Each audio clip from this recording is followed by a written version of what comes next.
안녕하세요.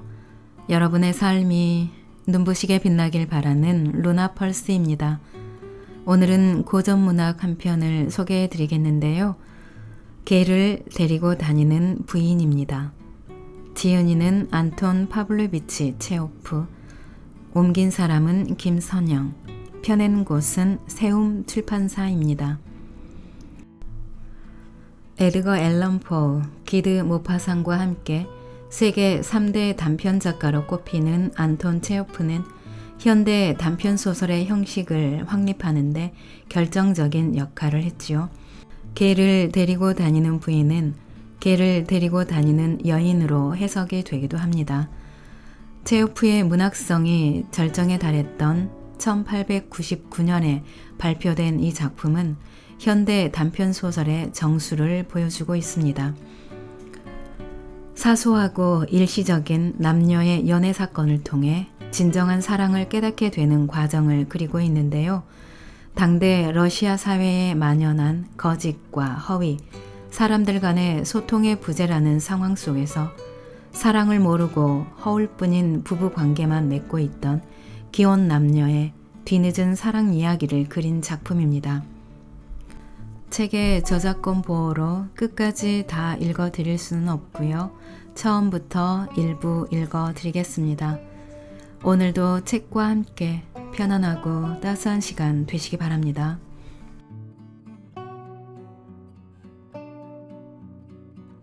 해안가에 새로운 얼굴이 나타났는데 작은 개를 데리고 다니는 부인이라고들 했다.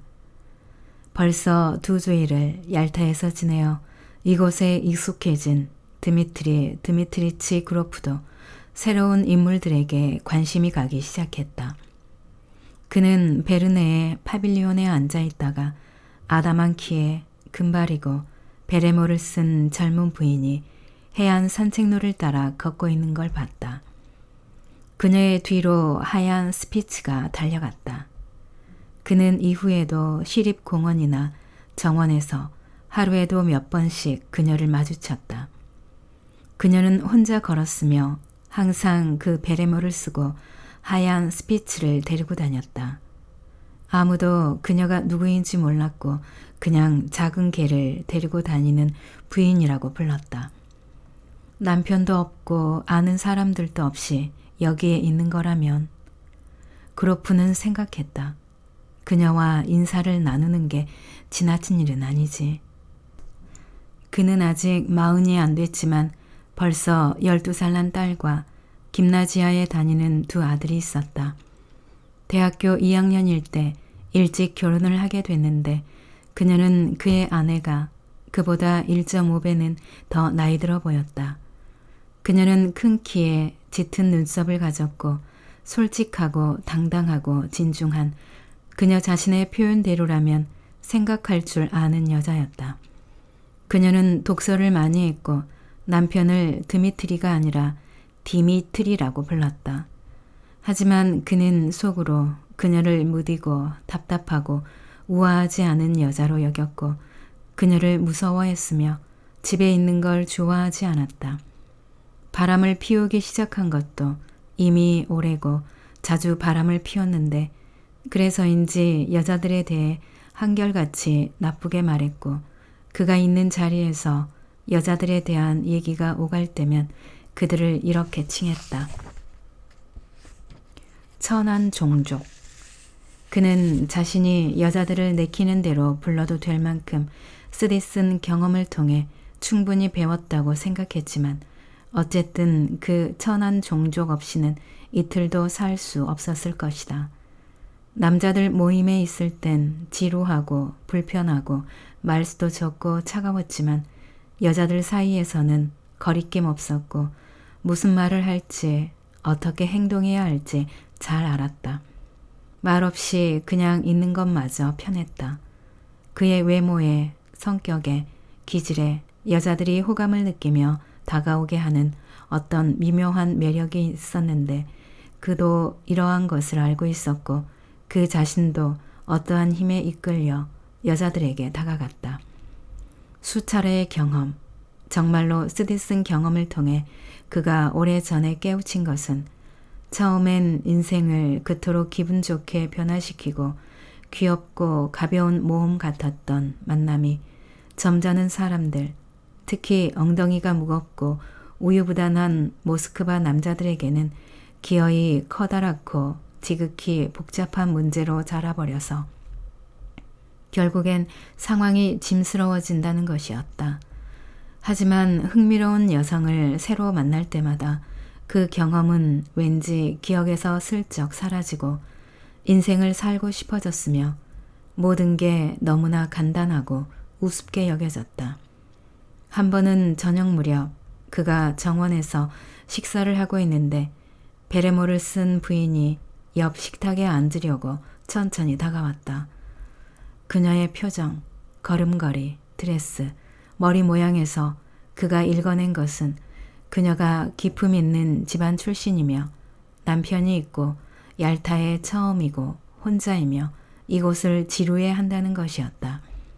이곳 풍속의 문란함에 대한 이야기들에는 거짓이 많았기에 그는 그런 것을 무시했으며 그런 이야기들은 대부분 능력만 있다면 기꺼이 먼저 죄 지을 사람들이 지어낸다는 걸 알고 있었다. 하지만 부인이 자신으로부터 불과 3발짝 옆에 식탁에 앉자 손쉽게 성공했다거나 산에 다녀왔다는 등의 그런 이야기들이 떠올랐고 급하게 스쳐 지나갈 관계나 이름도 성도 모르는 낯선 여자와의 정사 같은 선정적인 생각이 불현듯 그를 사로잡았다. 그는 다정하게 손짓하며 스피치를 불렀고 개가 다가오자 손가락을 흔들며 꾸짖었다. 스피치가 그르렁댔다. 그로프는 다시 개를 꾸짖었다. 부인이 그를 쳐다보고 이내 고개를 숙였다. 물지는 않아요. 그녀는 얼굴이 빨개져서 말했다. 개한테 뼈다귀를 줘도 될까요? 그녀가 고개를 끄덕이자 그는 상냥하게 물었다. 얄타에 오신 지 오래되셨어요? 5일 정도요. 저는 여기서 지낸 게 벌써 2주일이 돼가요. 잠시 침묵이 흘렀다. 시간이 참 빨리 가요. 근데 여긴 정말 지루하네요. 그녀가 그를 보지 않고 말했다. 여기가 지루하다는 말은 예의상 해줘야 되는 말이지요. 벨료프나 쥐즈드라 같은 곳에 사는 사람이 거기선 심심하지 않다가도 여기만 오면 아 지루해, 아 흙먼지 이러거든요. 그라나다에서라도 온 줄 알겠어요. 그녀가 웃음을 터뜨렸다. 그리고 둘은 모르는 사람들처럼 말없이 음식을 먹었다. 하지만 식사 후 나란히 걸어나갔고 어딜 가든 무슨 이야기를 하든 상관없는 한가롭고 만족스러운 사람들의 농담 섞인 가벼운 대화가 시작됐다. 그들은 산책을 하며 바다가 참 특이하게 비치고 있는 것에 대해 말했다. 바닷물은 아주 부드럽고 따스한 연보라색이었고 달 아래 물결에는 황금빛 줄무늬가 떠 있었다. 뜨거운 낮이 지나니 습하고 답답하다는 이야기도 했다.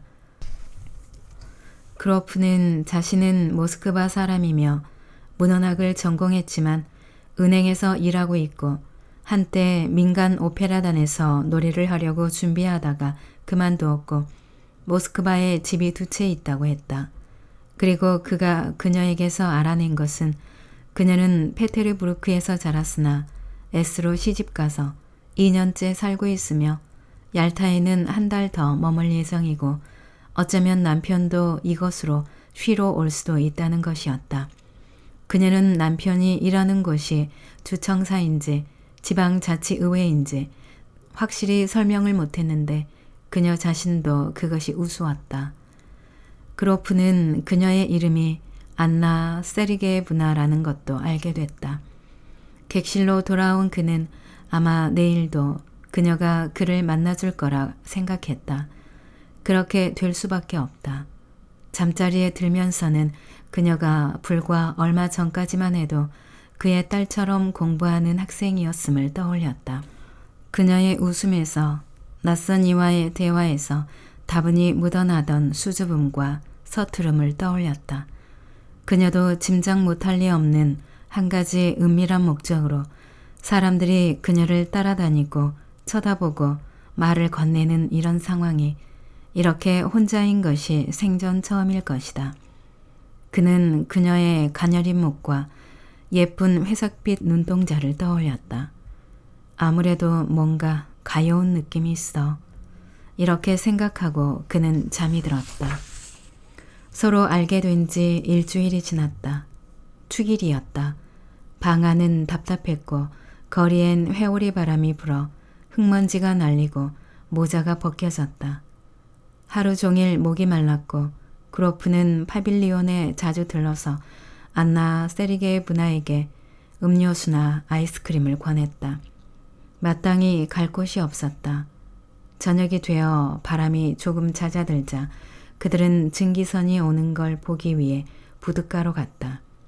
선착장엔 행랑객이 많았고 누군가를 맞으러 나온 사람들, 꽃다발을 든 사람들이 있었다. 멋지게 차려입은 얄타 사람들의 특징 두 가지가 눈에 확연히 들어왔는데 하나는 나이 많은 부인들이 젊은 여자들처럼 옷을 입었다는 것이고 또 하나는 장군들이 많다는 것이었다. 증기선은 풍랑으로 인해 늦어져서 해가 진 후에야 도착했고 부두에 들기 전에 오랫동안 선체를 돌렸다. 안나 세리게브나는 아는 사람이라도 찾는 것처럼 손잡이 안경 너머로 증기선과 승객들을 살폈고 그로프를 돌아볼 때면 눈동자가 반짝였다. 그녀는 말이 많았고 갑작스레 이런저런 질문을 던졌지만 자신이 무얼 물어봤는지는 바로 잊어버렸다. 그리고 군중 속에서 손잡이 안경을 잃어버렸다. 화려한 군중은 흩어져서 어느덧 아무도 보이지 않았고 바람은 완전히 잦아들었다. 그로프와 안나 세리게브나는 마치 증기선에서 누군가 또 내리지 않을까 기다리는 듯 서 있었다. 안나 세리게브나는 어느새 말이 없었고 그로프를 보지 않고 꽃향기만 맡았다. 저녁이 되니 날씨가 좋아졌네요. 그가 말했다. 이제 우리 어디로 갈까요? 좀 먼 곳으로 가보면 어때요? 그녀는 아무 대답도 하지 않았다. 그러자 그가 그녀를 빤히 쳐다보다가 갑자기 그녀를 끌어안고 입술에 입을 맞췄다. 꽃다발의 습한 향기가 훅 밀려왔고 그는 곧바로 누가 보지 않았을까 놀라서 주위를 둘러봤다. 당신한테로 갑시다. 그가 조용히 말했다. 두 사람은 급히 나섰다. 그녀의 객실은 후텁지근했고 그녀가 일본 상점에서 산 향수 냄새가 났다. 그로프는 그녀를 바라보며 인생엔 참 별의별 만남이 있어 라고 생각했다. 과거로부터 남은 것은 근심 없고 너그럽고 사랑 때문에 즐거워하고 아주 짧게나마 자신들에게 행복감을 준 그에게 고마워했던 여자들에 대한 기억이다. 그리고 또 예를 들어 그의 아내처럼 진심도 없이 사랑하면서 예의상 쓸데없는 대화를 하고 히스테리가 동반되고 그것을 사랑도 정욕도 아닌 더 큰 의미의 무언가로 여기는 표정을 지었던 여자들이 있었다. 또 매우 아름답고 차가운 두세 명의 여자들은 어느 순간 얼굴에 맹수의 표정이 번뜩이고 인생이 자신들에게 줄 수 있는 것보다 더 많은 것을 낚아채려는 집요한 욕망을 보였다. 그들은 나이가 꽤 들고 변덕스럽고 분별력 없고 고압적이고 현명하지 않은 여자들이었는데 그로프의 마음이 식을 때면 그들의 아름다움은 혐오감을 일으켰고 그럴 땐 속옷의 레이스가 비늘처럼 보였다. 그런데 여기엔 미숙한 젊음의 수줍음과 서투름, 난처한 감정이 있다. 마치 누군가 문을 두드려서 어쩔 줄 몰라 하는 인상이었다. 안나 세리게브나, 이 작은 개를 데리고 다니는 부인은 벌어진 일을 꽤 특별하게, 매우 진지하게, 정확히는 자신의 타락으로 받아들였다. 그렇게 보였다. 그리고 이것은 그로서는 이상하고 부적절한 반응이었다. 그녀의 모습은 시들어 축 처졌고 얼굴 양옆으로 긴 머리칼이 슬프게 드리워져 있었다. 그녀는 옛 그림 속에 죄 많은 여인처럼 침울한 포즈로 생각에 잠겨 있었다. 좋지 않아요. 그녀가 말했다. 이젠 당신부터가 저를 존중하지 않잖아요. 객실 탁자 위에 수박이 있었다. 그로프는 수박 한 조각을 잘라 천천히 먹기 시작했다. 적어도 한 30분은 침묵이 흘렀다. 안나 세르게이브나는 감동적이었고 그녀에게서 단정하고 순진한 얼마 살지 않은 여자의 깨끗함이 풍겨났다. 탁자 위 하나뿐인 촛불이 그녀의 얼굴을 희미하게 비쳤음에도 그녀의 마음이 좋지 않다는 게 보였다. 내가 왜 널 존중하지 않겠어? 그로프가 물었다. 넌 네가 무슨 말을 하는지도 몰라. 하느님이 날 용서하시길. 그녀의 눈에 눈물이 가득 고였다. 정말 끔찍해요. 너 그거 변명이야. 제가 무슨 변명을 하겠어요. 전 멍청하고 저급한 여자예요. 제 자신을 경멸해요. 변명할 생각도 없어요. 저는 남편을 속인 게 아니라 제 자신을 속였어요. 지금만 그런 게 아니라 벌써 오래전부터 속였어요. 남편은 아마 정직하고 좋은 사람이겠죠. 하지만 그는 하인이에요.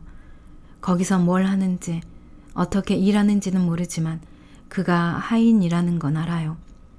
그 사람과 결혼했을 때 전 20살이었어요. 호기심이 절 힘들게 했어요. 뭔가 더 좋은 걸 바랐어요. 분명 다른 삶이 있을 거라고 스스로에게 말하곤 했어요. 살고 싶었어요. 진짜 사는 것처럼 살고 싶었어요. 호기심이 절 불살랐어요. 당신은 이해 못해요. 하느님께 맹세하건대 더 이상 제 자신을 어쩔 수 없었어요. 제게 대체 무슨 일이 생긴 건지 붙잡아 둘 수가 없었어요. 그래서 남편한테 아프다고 하고 여기로 온 거예요. 여기 와서 계속 넋놓고 돌아다녔어요. 미친 여자처럼. 그리고 이젠 경멸받아 마땅한 천하고 나쁜 여자가 됐어요. 그로프는 어느새 듣는 게 지겨워졌고 순진한 목소리와 때맞지 않는 뜻밖의 참회에 짜증이 났다. 눈물을 흘리지 않았다면 그녀가 농담을 하거나 연기를 한다고 생각했을 거다. 이해가 안 돼. 그는 조용히 말했다. 대체 뭘 원하는 거야? 그녀가 그의 품에 얼굴을 묻으며 안겼다. 믿어요. 절 믿어주세요. 부탁이에요. 그녀는 말했다. 저는 정직하고 깨끗한 삶을 사랑해요. 죄는 추악한 거예요. 제가 뭘 하고 있는지 저도 모르겠어요. 어리석은 사람들이 악령에게 홀렸었다고 하잖아요. 이젠 저도 그렇게 말할 수 있어요. 악령이 절 홀린 거예요. 그만해. 그는 중얼거렸다. 그가 겁에 질려 멍한 그녀의 눈동자를 들여다보다가 입을 맞추고 조용하고 다정하게 말했다. 그러자 그녀는 조금 진정이 되더니 다시 기분이 좋아졌고 둘은 웃기 시작했다. 이후 그들이 밖으로 나왔을 땐 해안가에 아무도 없었고 측백나무로 둘러싸인 도시는 죽은 듯 고요한 모습이었으나 바다는 여전히 소리를 내며 해변에 부딪혔다. 믿어요. 절 믿어주세요. 부탁이에요. 그녀는 말했다. 저는 정직하고 깨끗한 삶을 사랑해요. 죄는 추악한 거예요. 제가 뭘 하고 있는지 저도 모르겠어요. 어리석은 사람들이 악령에게 홀렸었다고 하잖아요. 이젠 저도 그렇게 말할 수 있어요. 악령이 절 홀린 거예요. 그만해. 그는 중얼거렸다. 그가 겁에 질려 멍한 그녀의 눈동자를 들여다보다가 입을 맞추고 조용하고 다정하게 말했다. 그러자 그녀는 조금 진정이 되더니 다시 기분이 좋아졌고 둘은 웃기 시작했다. 이후 그들이 밖으로 나왔을 땐 해안가에 아무도 없었고 측백나무로 둘러싸인 도시는 죽은 듯 고요한 모습이었으나 바다는 여전히 소리를 내며 해변에 부딪혔다. 보트 한 척이 파도에 출렁이고 배에 달린 등불이 졸린 듯 가물거렸다. 그들은 마차를 타고 오레안다로 향했다. 좀 전에 아래 로비에서 당신 성이 뭔지 알았어. 칠판에 폰디 데리츠라고 써있던데 그로프가 말했다. 남편이 독일인이야? 아니요. 아마 할아버지가 독일인이었던 것 같고 남편은 종교의 신자예요. 오레안다에 도착한 그들은 교회 근처에 벤치에 앉아 말없이 바다를 내려다봤다. 아침 안개 속으로 얄타가 희미하게 보였고 산 정상엔 흰 구름이 가만히 내려앉아 있었다. 나뭇잎 하나 살랑이지 않는데 매미는 울어댔고 아래쪽에서 들려오는 단조롭고 둔탁한 바닷소리는 평온에 대해 우리에게 닥칠 영면에 대해 말하고 있었다. 저 아래 바다는 아직 얄타도 오레안다도 없을 때부터 저렇게 소리를 내고 있었고 지금도 그러하고 우리가 사라져 없을 때에도 저렇게 무심하고 둔탁하게 소리를 낼 것이다.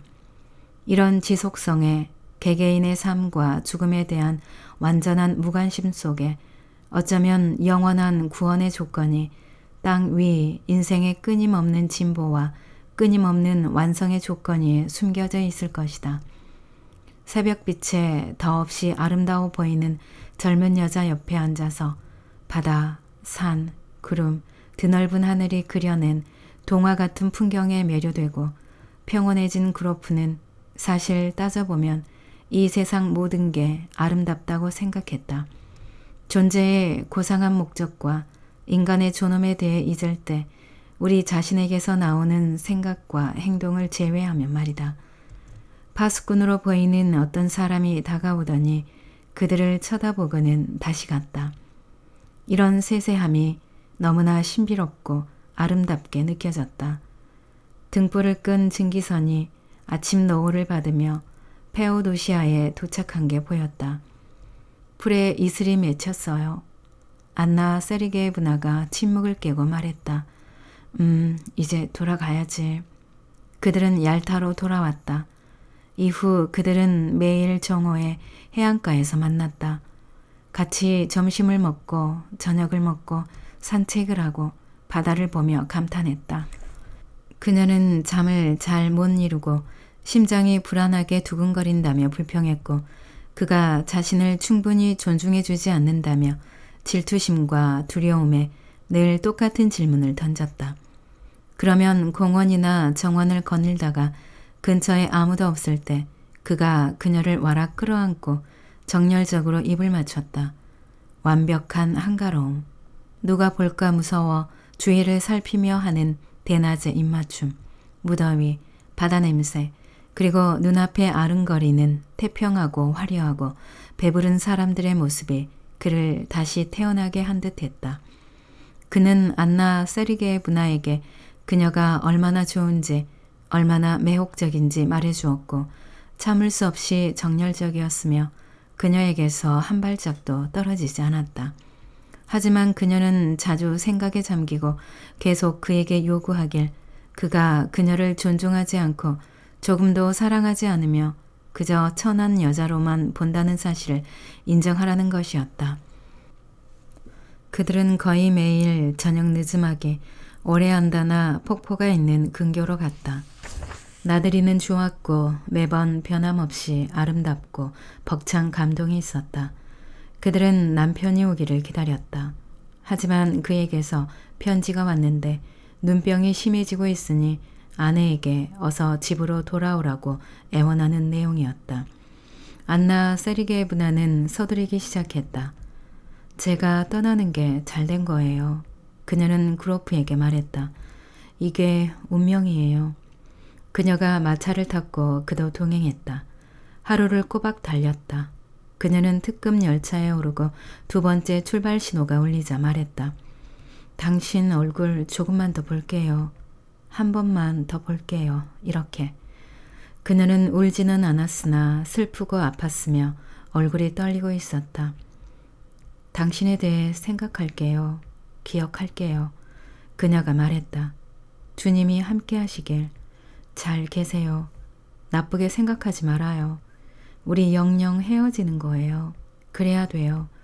왜냐하면 아예 만나지 말았어야 하니까요. 그럼 주님이 함께 하시길. 기차는 빠르게 떠났고 불빛도 곧 사라지고 소리도 이내 들리지 않았다. 이 달콤한 망상을, 이 어리석음을 서둘러 중단시키고자 모든 게 약속이라도 된 듯했다. 플랫폼에 홀로 남아 멀리 어둠 속을 바라보며 그로프는 방금 막 잠에서 깬 듯한 기분으로 귀뚜라미 울음소리와 전선이 윙윙대는 소리를 들었다.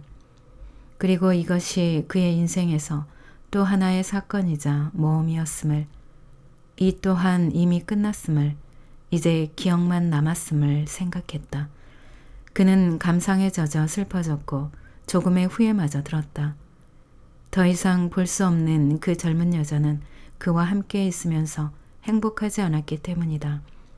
그가 비록 친절하고 다정했어도 그녀를 대하는 그의 태도에는, 그의 목소리와 애정 표현에는 가벼운 비웃음이, 그녀보다 거의 2배나 나이가 많은 운 좋은 남자의 무례한 거만함이 그림자처럼 어려 있었다. 그녀는 그를 항상 너그럽고 특별하고 고상한 사람이라고 불렀다.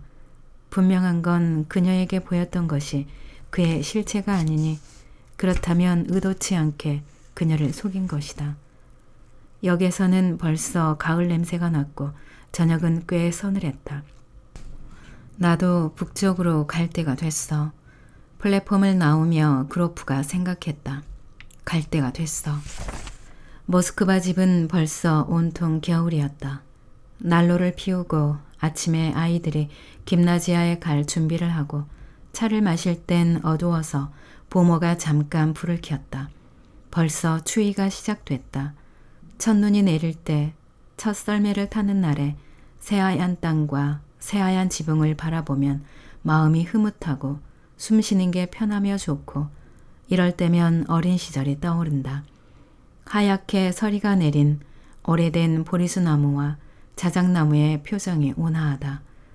이 나무들이 측백나무나 야자나무보다 더 정감이 가고 가까이에 있으면 어느덧 산이나 바다는 생각하지 않게 된다.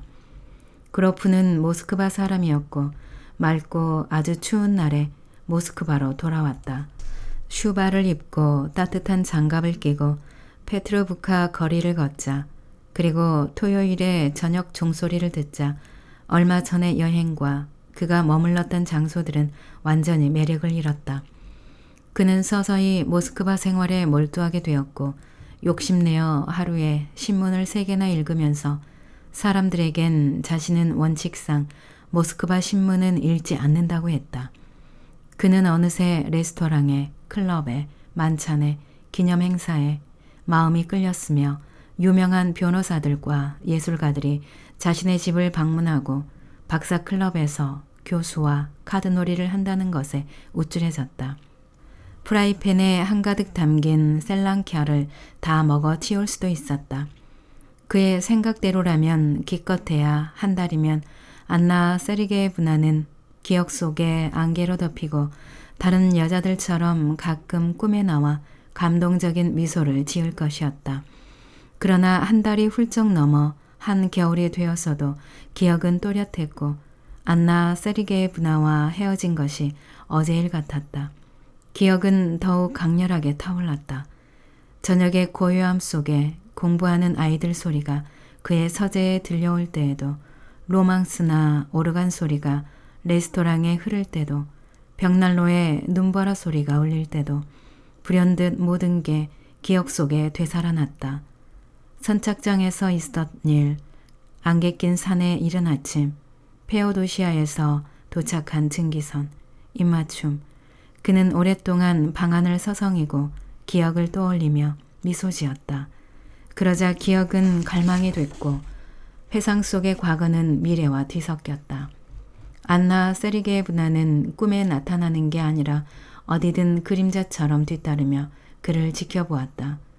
눈을 감으면 살아있는 듯 나타나는 그녀는 이전보다 더 아름답고 젊고 다정하게 느껴졌다.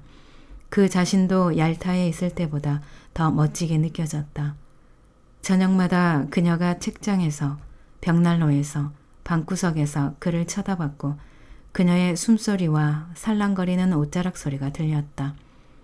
거리에서는 여자들을 눈으로 쫓으며 혹 그녀를 닮은 사람이 없을까 하고 찾았다. 그리고 이젠 자신의 추억을 누군가와 나누고 싶은 마음이 간절했다. 하지만 집에선 자신의 사랑을 말할 수 없고 집 밖에선 얘기할 사람이 없었다. 이웃집 사람들이나 은행에서 말할 수는 없으니 게다가 무슨 말을 할 것인가. 그가 과연 사랑을 했던가. 안나 세리게예브나를 향한 그의 태도에 무언가 아름답고 시적인 혹은 교훈적인 혹은 그저 흥미롭기라도 한 부분이 있었던가. 그래서 그는 사랑에 대해 여자들에 대해 막연하게 말할 수밖에 없었고 아무도 무슨 일인지 짐작하지 못했으며 오직 그의 아내만 짙은 눈썹을 움직이며 말했다. 당신은 디미트리, 왕자병이 전혀 안 어울려. 어느 날 밤 함께 카드놀이를 하던 관리와 박사클럽을 나오다가 그가 참지 못해 말했다. 제가 얄타에서 얼마나 매혹적인 여자를 만났는지 모르실걸요? 관리는 썰매를 타고 출발했다. 그런데 갑자기 뒤를 돌아보더니 그를 불렀다. 드미트리치. 왜요? 좀 전에 당신 말이 맞았어요. 철갑상어에서 고린내가 나더군요. 이 말이 이렇게 평범한 말이 왠지 그로프를 불편하게 했으며 모욕적이고 더럽게 느껴졌다. 이 얼마나 미개한 풍습이고 미개한 사람들인가. 얼마나 무의미한 밤들인가. 얼마나 재미없고 시시한 날들인가. 미친 카드놀이에, 폭식에, 술판에, 늘 똑같은 대화에, 쓸데없는 일들과 늘 똑같은 대화에 최고의 시간과 최고의 힘을 빼앗기고 결국엔 꼬리도 날개도 잘린 인생. 실없는 것만 남는다. 나가지도 도망치지도 못하는 게 정신병원이나 죄수 부대에 갇힌 것 같다. 그로프는 밤새 잠도 안 자며 분개했고 다음 날은 온종일 두통에 시달렸다. 그는 그 다음 며칠도 잠을 설쳤고 내내 침대에 앉아 생각을 하거나 방안을 서성였다. 아이들도 질렸고 은행도 질렸고 아무데도 가기 싫고 아무 말도 하기 싫었다. 12월 연휴가 되자 그는 길 떠날 채비를 하고 아내에겐 어느 젊은이 일을 도와주러 페테르부르크에 간다고 하고선 S로 떠났다. 무엇을 위해? 그 자신도 잘 몰랐다. 그저 안나 세리게예브나를 만나고 얘기하고 가능하다면 미래를 갖고 싶었다. 낭독은 여기까지입니다. 여러분의 구독과 좋아요, 댓글은 저에게 큰 힘이 되는 거 아시죠? 오늘도 끝까지 들어주셔서 감사합니다.